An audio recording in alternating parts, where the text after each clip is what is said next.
গাইবনি? হ্যাঁ, গজল পছন্দ করেন? সবাই আমার সাথে গাইবেন, আপনাদের পরিচিত গজল গাইব, সবাই একটু গাইবেন। আমি তোমার প্রেমের ভিখারি ইয়া রাসূলুল্লাহ, আমি তোমার প্রেমের ভিখারি ইয়া রাসূলুল্লাহ, ইয়া হাবিবাল্লাহ, আমি তোমার প্রেমের ভিখারি, আমি তোমার প্রেমের ভিখারি ইয়া রাসূলুল্লাহ, আমি তোমার প্রেমের ভিখারি ইয়া রাসূলুল্লাহ, ইয়া হাবিবাল্লাহ, আমি তোমার প্রেমের ভিখারি। তোমার প্রেমের গো রাসূল নাই যে তুলনা, নাই যে তুলনা গো রাসূল, নাই যে তুলনা।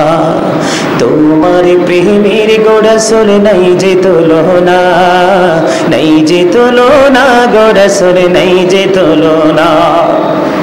তোমার প্রেমে জিন্দা হইল উস্তনে হান্নানা ইয়া রাসূলুল্লাহ, আমি তোমার, সবাই, আমি তোমার প্রেমের ভিখারি ইয়া রাসূলুল্লাহ, আমি তোমার প্রেমের ভিখারি ইয়া রাসূলুল্লাহ, ইয়া হাবিবাল্লাহ, আমি তোমার প্রেমের ভিখারি।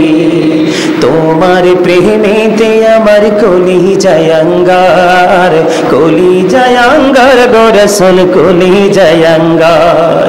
তোমার প্রেমেতে আমার কলি জায়াঙ্গার, কলি জায়াঙ্গার গো রাসূল, কলি জায়াঙ্গার।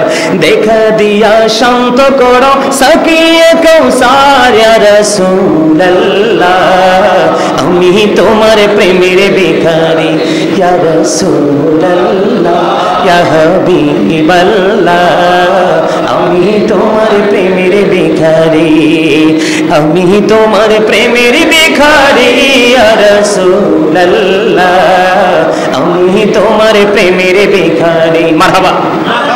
জুম্মার দিন তো বেশি বলা যায় না। সম্মানিত উপস্থিতি, আজকে আমার আরেকটা হাদিস মনে পড়েছে, বলবো?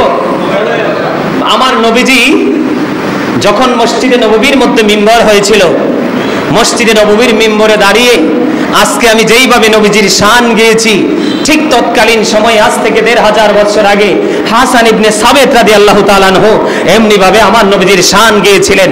আর আমার রাসূল খুশি হয়ে বলেছিলেন, আল্লাহ হাসান ইবনে সাবিতকে রুহুল কুদ্দুসের মাধ্যমে সাহায্য করো।